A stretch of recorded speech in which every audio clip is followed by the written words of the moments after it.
Chapter 14. Norbert the Norwegian Ridgeback. Quirrell, however, must have been braver than they'd thought. In the weeks that followed, he did seem to be getting paler and thinner, but it didn't look as though he'd cracked yet. Every time they passed the third-floor corridor, Harry, Ron and Hermione would press their ears to the door to check that Fluffy was still growling inside. Snape was sweeping about in his usual bad temper, which surely meant that the stone was still safe. Whenever Harry passed Quirrell these days, he gave him an encouraging sort of smile, and Ron had started telling people off for laughing at Quirrell's stutter. Hermione, however, had more on her mind than the Philosopher's Stone. She had started drawing up revision timetables and colour-coding all her notes. Harry and Ron wouldn't have minded, but she kept nagging them to do the same. "Hermione, the exams are ages away." 10 weeks, Hermione snapped. "That's not ages. That's like a second to Nicholas Flamel." "But we're not 600 years old," Ron reminded her. "Anyway, what are you revising for? You already know it all." "What am I revising for? Are you mad? You realise we need to pass these exams to get into the second year. They're very important. I should have started studying a month ago. I don't know what's got into me." Unfortunately, the teachers seemed to be thinking along the same lines as Hermione. They piled so much homework on them that the Easter holidays weren't nearly as much fun as the Christmas ones. It was hard to relax with Hermione next to you reciting 12 uses of dragon's blood or practicing wand movements. Moaning and yawning, Harry and Ron spent most of their free time in the library with her, trying to get through all their extra work. "I'll never remember this," Ron burst out one afternoon, throwing down his quill and looking longingly out of the library window. It was the first really fine day they'd had in months. The sky was a clear forget-me-not blue, and there was a feeling in the air of summer coming. Harry, who was looking up Dittany in 100 Magical Herbs and Fungi, didn't look up until he heard Ron say, "Hagrid, what are you doing in the library?" Hagrid shuffled into view, hiding something behind his back. He looked very out of place in this moleskin overcoat. "Just looking," he said in a shifty voice that got their interest at once. "And what are you lot up to?" He looked suddenly suspicious. "You're not still looking for Nicholas Flamel, are you?" "Oh, we found out who he is ages ago," said Ron impressively. "And we know what that dog's guarding. It's a Philosopher's Shh!" Hagrid looked around quickly to see if anyone was listening. "Don't go shouting about it. What's the matter with you?" "There are a few things we wanted to ask you, as a matter of fact," said Harry. "About what's guarding the stone apart from Fluffy." "Shh!" said Hagrid again. "Listen, come and see me later. I'm not promising I'll tell you anything, mind, but don't go rabbiting about it in here. Students aren't supposed to know. They'll think I've told you." "See you later then," said Harry. Hagrid shuffled off. "What was he hiding behind his back?" said Hermione thoughtfully. "Do you think it had anything to do with the stone?" "I'm going to see what section he was in," said Ron, who had enough of working. He came back a minute later with a pile of books in his arms and slammed them down on the table. "Dragons," he whispered. Hagrid was looking up stuff about dragons. "Look at these. Dragon species of Great Britain and Ireland, from egg to inferno, a dragon keeper's guide." "Hagrid's always wanted a dragon. He told me so the first time I ever met him," said Harry.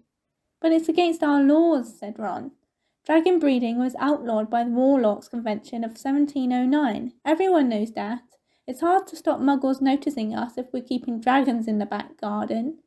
Anyway, you can't tame dragons. It's dangerous. You should see the burns Charlie's got off wild ones in Romania." "But there aren't wild dragons in Britain," said Harry. "Of course there are," said Ron. "Commonwealth green and Hebridean blacks. The Ministry of Magic has a job hushing them up, I can tell you. Our lot have to keep putting spells on muggles who've spotted them, to make them forget." "So what on earth's Hagrid up to?" said Hermione. When they knocked on the door of the gamekeeper's hut an hour later, they were surprised to see that all the curtains were closed. Hagrid called, "Who is it?" before he let them in and then shut the door quickly behind them. It was stiflingly hot inside. Even though it was such a warm day, there was a blazing fire in the grate. Hagrid made them tea and offered them stoat sandwiches, which they refused. "So, you wanted to ask me something?" "Yes," said Harry. There was no point beating about the bush. "We were wondering if you could tell us what's guarding the Philosopher's Stone, apart from Fluffy." Hagrid frowned at him. "Of course I can't," he said. "Number one, I don't know myself. Number two, you know too much already, so I wouldn't tell you if I could. The stone's here for a good reason. It was almost stolen out of Gringotts. I suppose you've worked that out and all. Beats me how you even know about Fluffy." "Oh, come on, Hagrid. You might not want to tell us, but you do know. You know everything that goes on round here," said Hermione in a warm, flattering voice. Hagrid's beard twitched, and they could tell he was smiling. "We only wondered who had done the guarding, really," Hermione went on. "We wondered who Dumbledore had trusted enough to help him, apart from you." Hagrid's chest swelled at these last words. Harry and Ron beamed at Hermione. "Well, I don't suppose it could hurt to tell you that. Let's see, he borrowed Fluffy for me. Then some of the teachers did enchantments. Professor Sprout, Professor Flitwick, Professor McGonagall," he ticked them off on his fingers. "Professor Quirrell, and Dumbledore himself did something, of course. Hang on, I've forgotten someone. Oh yeah, Professor Snape." "Snape? Yeah, you're not still on about that, are you? Look, Snape helped protect the stone. He's not about to steal it." Harry knew Ron and Hermione were thinking the same as he was. If Snape had been in on protecting the stone, it must have been easy to find out how the other teachers had guarded it. He probably knew everything, except, it seemed, Quirrell's spell and how to get past Fluffy.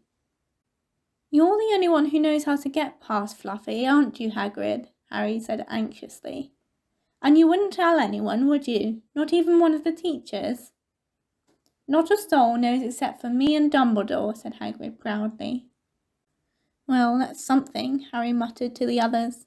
"Hagrid, can we have a window open? I'm boiling." "Can't, Harry. Sorry," said Hagrid.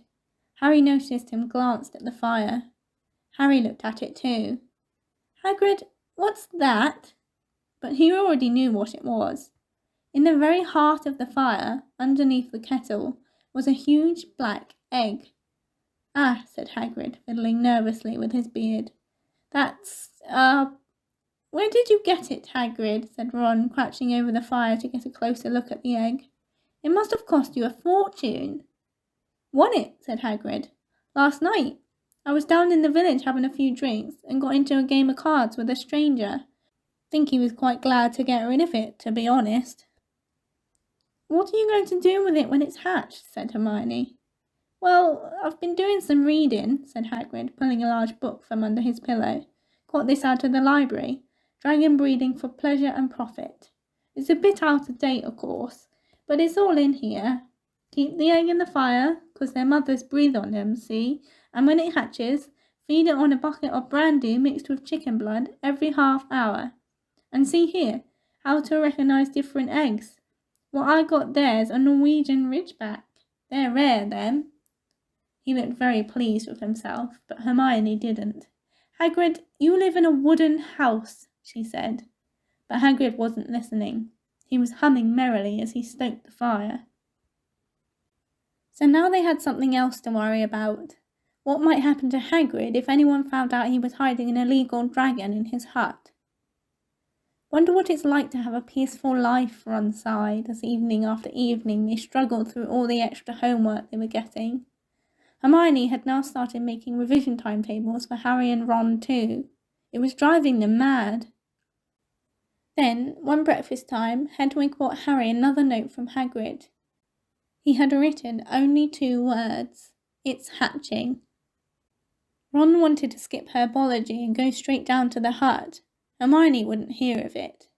"Hermione, how many times in our lives are we going to see a dragon hatching? We've got lessons. We'll get into trouble. And that's nothing to what Hagrid's going to be in when someone finds out what he's doing." "Shut up," Harry whispered. Malfoy was only a few feet away, and he had stopped dead to listen. How much had he heard? Harry didn't like the look on Malfoy's face at all. Ron and Hermione argued all the way to herbology, and in the end, Hermione agreed to run down to Hagrid's hut with the other two during morning break. When the bell sounded from the castle at the end of their lesson, the three of them dropped their trowels at once and hurried through the grounds to the edge of the forest. Hagrid greeted them, looking flushed and excited. "It's nearly out." He ushered them inside. The egg was lying on the table. There were deep cracks in it. Something was moving inside. A funny clicking noise was coming from it. They all drew their chairs up to the table and watched with bated breath. All at once there was a scraping noise and the egg split open. The baby dragon flopped onto the table. It wasn't exactly pretty. Harry thought it looked like a crumpled black umbrella. Its spiny wings were huge compared to its skinny jet body, and it had a long snout with wide nostrils, stubs of horns, and bulging orange eyes. It sneezed. A couple of sparks flew out of its snout. "Isn't he beautiful?" Hagrid murmured. He reached out a hand to stroke the dragon's head. It snapped at his fingers, showing pointed fangs. "Bless him, look, he knows his mummy," said Hagrid. "Hagrid," said Hermione, "how fast do Norwegian Ridgebacks grow exactly?" Hagrid was about to answer when the colour suddenly drained from his face. He leapt to his feet and ran to the window. "What's the matter?" Someone was looking through the gap in the curtains. "It's a kid. He's running back up to the school." Harry bolted to the door and looked out. Even at a distance there was no mistaking him. Malfoy had seen the dragon. Something about the smile lurking on Malfoy's face during the next week made Harry, Ron and Hermione very nervous. They spent most of their free time in Hagrid's darkened hut, trying to reason with him. "Just let him go," Harry urged. "Set him free." "I can't," said Hagrid. "He's too little. He'd die." They looked at the dragon. It had grown 3 times in length in just a week. Smoke kept furling out of its nostrils. Hagrid hadn't been doing his gamekeeping duties because the dragon was keeping him so busy. There were empty brandy bottles and chicken feathers all over the floor. "I've decided to call him Norbert," said Hagrid, looking at the dragon with misty eyes. "He really knows me now. Watch. Norbert! Norbert! Where's Mummy?" "He's lost his marbles," Ron muttered in Harry's ear. "Hagrid," said Harry loudly, "give it a fortnight and Norbert's going to be as long as your house. Malfoy could go to Dumbledore at any moment." Hagrid bit his lip. I know I can't keep him forever, but I can't just dump him. I can't." Harry suddenly turned to Ron. "Charlie," he said. "You're losing it too," said Ron. "I'm Ron, remember?" "No, Charlie, your brother Charlie, in Romania, studying dragons. We could send Norbert to him. Charlie can take care of him, and then put him back in the wild." "Brilliant," said Ron. "How about it, Hagrid?" And in the end, Hagrid agreed that they could send an owl to Charlie to ask him. The following week dragged by. Wednesday night found Hermione and Harry sitting alone in the common room, long after everyone else had gone to bed. The clock on the wall had just chimed midnight when the portrait hole burst open. Ron appeared out of nowhere as he pulled off Harry's invisibility cloak. He had been down at Hagrid's hut, helping him feed Norbert, who was now eating dead rats by the crate. "It bit me," he said, showing them his hand, which was wrapped in a bloody handkerchief. "I'm not going to be able to hold a quill for a week. I tell you, that dragon's the most horrible animal I've ever met. But the way Hagrid goes on about it, you'd think it was a fluffy little bunny rabbit. When it bit me, he told me off for frightening it, and when I left, he was singing it a lullaby." There was a tap on the dark window. "It's Hedwig," said Harry, hurrying to let her in. "She'll have Charlie's answer." The 3 of them put their heads together to read the note. "Dear Ron, how are you? Thanks for the letter.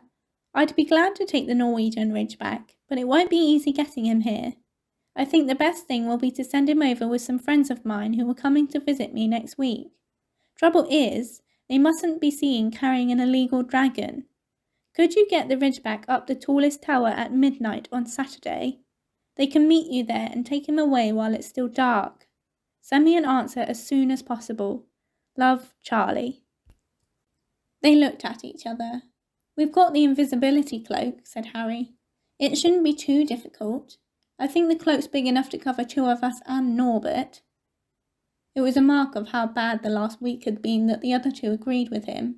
Anything to get rid of Norbert. And Malfoy. There was a hitch. By next morning, Ron's bitten hand had swollen to twice its usual size. He didn't know whether it was safe to go to Madame Pomfrey. Would she recognise a dragon bite? By the afternoon, though, he had no choice. The cut had turned a nasty shade of green. It looked as if Norbert's fangs were poisonous. Harry and Hermione rushed up to the hospital wing at the end of the day to find Ron in a terrible state in bed. It's not just my hand, he whispered, although that feels like it's about to fall off. Malfoy told Madame Pomfrey he wanted to borrow one of my books so he could come and have a good laugh at me. He kept threatening to tell her what really bit me. I've told her it was a dog, but I don't think she believes me. I shouldn't have hit him at the Quidditch match. That's why he's doing this. Harry and Hermione tried to calm Ron down. It will all be over at midnight on Saturday, said Hermione, but this didn't soothe Ron at all. On the contrary, he sat bolt upright and broke into a sweat. Midnight on Saturday, he said in a hoarse voice. Oh no, I've just remembered. Charlie's letter was in that book Malfoy took. He's going to know we're getting rid of Norbert. Harry and Ron didn't get a chance to answer. Madame Pomfrey came over at that moment and made them leave, saying Ron needed sleep. It's too late to change the plan now, Harry told Hermione. We haven't got time to send Charlie another owl, and this could be our only chance to get rid of Norbert. We'll have to risk it. And we have got the invisibility cloak. Malfoy doesn't know about that. They found Fang the boarhound sitting outside with a bandaged tail when they went to tell Hagrid, who opened a window to talk to them. I won't let you in, he puffed. Norbert's at a tricky stage. Nothing I can't handle. When they told him about Charlie's letter, his eyes filled with tears, although that might have been because Norbert had just bitten him on the leg. Ah, it's all right. He only got my boot. Just playing. He's only a baby after all. The baby banged its tail on the wall, making the windows rattle. Harry and Hermione walked back to the castle, feeling Saturday couldn't come quickly enough. They would have felt sorry for Hagrid when the time came for him to say goodbye to Norbert if they hadn't been so worried about what they had to do. It was a very dark, cloudy night, and they were a bit late arriving at Hagrid's hut because they'd had to wait for Peeves to get out of their way in the entrance hall, where he'd been playing tennis against the wall. Hagrid had Norbert packed and ready in a large crate. He's got lots of rats and some brandy for the journey, said Hagrid in a muffled voice, and I've packed his teddy bear in case he gets lonely. From inside the crate came ripping noises that sounded to Harry as though the teddy was having its head torn off. Bye-bye, Norbert, Hagrid sobbed, as Harry and Hermione covered the crate with the invisibility cloak and stepped underneath it themselves. Mummy will never forget you. How they managed to get the crate back up to the castle they never knew. Midnight ticked nearer as they heaved Norbert up the marble staircase in the entrance hall and along the dark corridors. Up another staircase, then another. Even one of Harry's shortcuts didn't make the work much easier. Nearly there, Harry panted as they reached the corridor beneath the tallest tower. Then a sudden movement ahead of them made them almost drop the crate. Forgetting that they were already invisible, they shrank into the shadows, staring at the dark outlines of 2 people grappling with each other 10 feet away. A lamp flared. Professor McGonagall, in a tartan dressing gown and a hairnet, had Malfoy by the ear. "Detention," she shouted, "and 20 points from Slytherin. Wandering around in the middle of the night? How dare you?" "You don't understand, Professor. Harry Potter's coming. He's got a dragon." "What utter rubbish! How dare you tell such lies? Come on, I shall see Professor Snape about you, Malfoy." The steep spiral staircase up to the top of the tower seemed the easiest thing in the world after that. Not until they'd stepped out into the cold night air did they throw off the cloak, glad to be able to breathe properly again. Hermione did a sort of jig. "Malfoy's got detention. I could sing." Don't, Harry advised her. Chuckling about Malfoy, they waited, Norbert thrashing about in his crate. About 10 minutes later, 4 broomsticks came swooping down out of the darkness. Charlie's friends were a cheery lot. They showed Harry and Hermione the harness they'd rigged up so they could suspend Norbert between them. They all helped buckle Norbert safely into it, and then Harry and Hermione shook hands with the others and thanked them very much. At last, Norbert was gone. They slipped back down the spiral staircase, their hearts as light as their hands, now that Norbert was off them. No more dragon, Malfoy in detention. What could spoil their happiness? The answer to that was waiting at the foot of the stairs. As they stepped into the corridor, Filch's face loomed suddenly out of the darkness. Well, he whispered. We are in trouble. They'd left the invisibility cloak on top of the tower,